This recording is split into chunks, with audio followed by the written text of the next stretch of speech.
Here is a list of a few of the entry strategies that we can use when we flag divergence.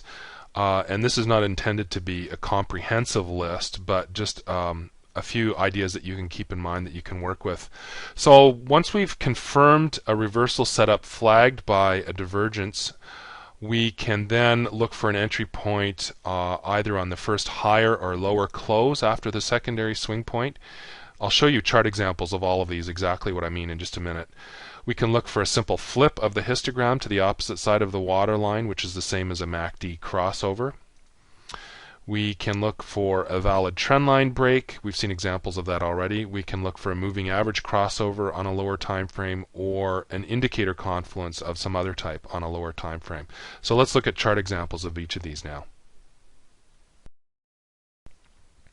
Here's one entry strategy you can use with a divergence. We're going to draw a negative divergence pattern here, a swing high on MACD connecting back to a higher swing high, and then concurrently on price we have a swing high connecting back to a lower swing high, and those are resistance lines that are divergent from one another. So we're expecting the market to fall. We're looking for lower prices. One way we can think about jumping into this trade is to wait for the first lower close after confirmation of the secondary swing point. The secondary swing point being this one on MACD.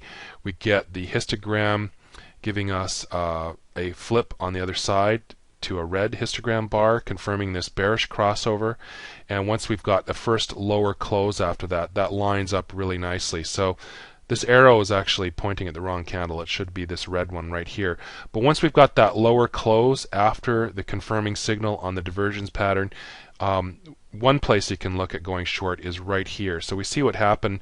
We had this very sharp bearish candle here. Price came down a bit, jumped right back up again on a gap open.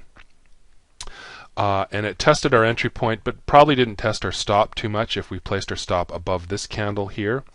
And you can see subsequently price fulfilled that paradigm, negative divergence, falling prices, go short. So that's one potential entry point on this type of a setup. And conversely, if we were looking at a positive divergence, you might consider the first higher close after confirmation of the secondary swing point.